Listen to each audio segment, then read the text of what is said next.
मैंने भदरवा में जो यहाँ की लोकल एडमिनिस्ट्रेशन है, रेवेन्यू डिपार्टमेंट प्लस अदर इनके जो हैं उनकी तरफ से और पुलिस की तरफ से अलग यहाँ पर एक ही जगह में बॉयज़ हाई सेकेंडरी स्कूल में दोनों ने अलग अलग से जो यहाँ पर बेड्स लगाए हैं, क्वारंटीन सेंटर बनाए गए हैं कि अगर आने वाले समय में अगर कोई ऐसी ज़रूरत पड़ती है तो जिन लोगों के पास क्वारंटाइन करने की सुविधा घर में नहीं है या बाहर के कोई लोग ऐसे हो सकते हैं जिनको इसको क्वारंटीन करने की ज़रूरत है, तो उसके लिए यहाँ पर हायर सेकेंडरी स्कूल भदरवा में आज 2 जगह पर मैंने उसकी इंस्पेक्शन की गई और उसमें मेरे साथ वहाँ के प्रिंसिपल, हमारे डीएसपी, एसएचओ और कुछ और अधिकारी भी हमारे साथ थे। तो हमने बड़ा थारोली उस चीज़ को देखा गया कि वहाँ पर क्या क्या चीज़ें हैं और क्या क्या रिक्वायर्ड है, और अगर किसी चीज़ की कोई वहाँ पर कमी दिखी तो वो भी उनको बताया गया कि उस कमी को भी पूरा किया जाए और आने वाले समय में पूरे तरीके से तैयार रहा जाए इस पेंडेमिक को निपटने के लिए। और साथ में ही हमने जितनी ज़िला की पंचायत हैं, डिस्ट्रिक्ट डोडा की 274 हमारी पंचायत हैं, और उन सब पंचायत में, पंचायत घरों में या वहाँ आसपास के जो वेटनरी या ये हमारे आयुर्वेदिक और दूसरे ये जो स्कूल वगैरह हैं, तो उनमें अगर जो भी जगह हमें वहाँ पर आइडेंटिफाई की गई है तो वहाँ पर भी सरकार की तरफ से कोशिश की गई है कि वहाँ पर 5 बेड लगाए जाएं। और बहुत सारी पंचायतों में अभी मैं पूछ रहा था एडमिनिस्ट्रेशन से, तो उन्होंने बताया कि वो मैक्सिमम काम जो है वो हो गया है, बहुत सारी जगहों पे ये बेड पहुँच गए हैं, बेडिंग पहुँच गई है, और साथ में ऑक्सीजन जो कंसंट्रेटर वहाँ पे लगाने हैं तो उसके लिए भी बात चल रही है। और लग रहा है कि भाई आने वाले समय में जल्द से जल्द वो भी वहाँ पर इंस्टॉल किए जाएंगे।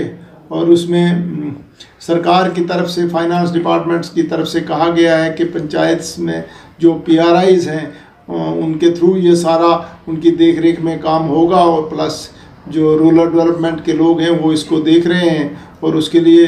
ये कहा गया है कि लाख रुपया जो है पंचायतों को भी बोला गया है कि वो भी अपनी तरफ से अपने जो डेवलपमेंट फंड्स हैं उसमें से वो इसमें अगर उनको लगे कि किसी चीज़ की ज़रूरत है और वो अभी पूरी नहीं हुई है,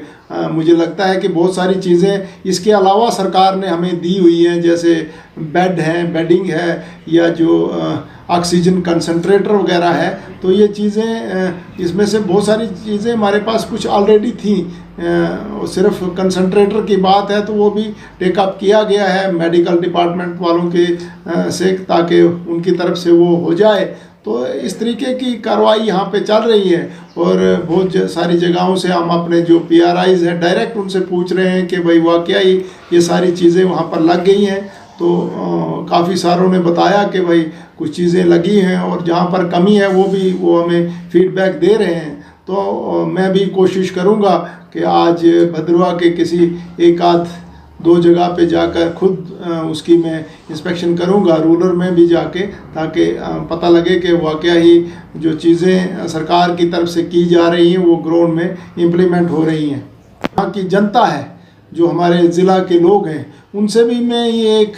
दरख्वास्त करनी चाहूँगा, उनको एक रिक्वेस्ट करना चाहूँगा कि वो भी जिस तरीके से सरकार ने इसको सीरियसली लिया हुआ है तो वो भी इसको उसी सीरियसनेस के साथ देखें। और जो इसके लिए सरकार की तरफ से सुविधाएं हैं, चाहे वो टेस्टिंग है, चाहे वो वैक्सीनेशन है, और उसमें जो एज ग्रुप हमारा फ़िलहाल यहाँ पर ज़िला डोडा में चल रहा है अबव 45 प्लस,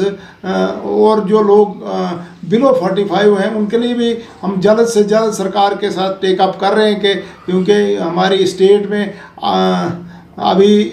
कुछ एक डिस्ट्रिक्टों में सरकार ने शुरू किया है, पर हमारा डिस्ट्रिक्ट और कुछ डिस्ट्रिक्ट जो है अभी इससे छूटे हुए हैं। पर हम ये चाहेंगे कि जब हमारा नंबर आ जाएगा उससे पहले जो इस वक्त सरकार की तरफ से 45+ की बात की गई है, तो उसमें कोई भी एक सिंगल आदमी ना छूटे। उसके लिए जो लिखे पढ़े लोग हैं, जो हमारे PRIs हैं, जो हमारे और पॉलिटिकल लोग हैं, चाहे वो किसी भी इससे हैं, तो उनसे मेरी दरख्वास्त रहेगी कि लोगों को अवेयर करें, क्योंकि ये एक जो है वैक्सीन जो है ये एकमात्र जो है एक हल है, एक इसी से जो है इस चीज़ से लड़ा जा सकता है। और हम बड़े खुशकिस्मत हैं कि सरकार की तरफ से हमें ये फ्री में लगाया जा रहा है। नहीं तो बाकी देशों में तो लोग कहते हैं हम पैसे खर्च करके भी लगाएं, लेकिन वहाँ पर अवेलेबल नहीं है। तो हम बड़े सौभाग्यशाली हैं कि हम ऐसे देश में रहते हैं और ऐसे प्रधानमंत्री हमारे हैं, ऐसे इस वक्त सरकार है जो जिसने हमारे लिए ये सारा प्रबंध जो है फ्री में किया हुआ है। तो हम इस चीज़ का भरपूर फ़ायदा उठाएं और आने वाले समय में जब भी बिलो 45 का होता है, फिर हम उसमें से उसकी एज ग्रुप के ऊपर कोई ना जो है उसको वैक्सीन ना लगे, ऐसा नहीं होना चाहिए। वो 100% उनकी वैक्सीनेशन होनी चाहिए, ताकि ये जो दूसरा स्पेल में बिलो 45 लगना है तो वो सब लोगों को जो है उसका फ़ायदा मिल सके। और साथ में लोगों से मेरी एक और अपील है कि जो आपकी ये है गैदरिंग में जाना, उसमें अवॉइड करें। फंक्शन जो हैं फ़िलहाल लोगों को थोड़े से टाल देने चाहिए, और मास्क, सैनिटाइज़र वगैरह जितनी भी ये चीज़ें हैं इस सुरक्षा कवच के नाम पर, तो उनका हम भरपूर उपयोग करें। नेसेसरी बाहर ना निकलें, ठीक है, काम के सिलसिला में जिसको बाहर जाना है, पर वही घर की मैनेजमेंट भी कर सकता है। जिस आदमी को कहीं बाहर जाना है तो दूध सब्ज़ी वगैरह जो लाना है तो वो वही ला सकता है। ये नहीं कि हम सब लोग बाज़ार में जाएं। और ख़ास करके हमारे जो एल्डर्स हैं, उनका जिन घरों में हैं तो उन लोगों को तो बड़ी केयर करने की ज़रूरत है, या जिन घरों में बच्चे छोटे बच्चे हैं उनको केयर करने की बड़ी ज़रूरत है। अगर जो नौजवान हैं उनको इसका डायरेक्ट कोई उतना असर नहीं होगा, लेकिन जो बुज़ुर्ग हैं, जो बच्चे हैं, उनको ज़्यादा जो है इसका नुकसान हो सकता है। लिहाजा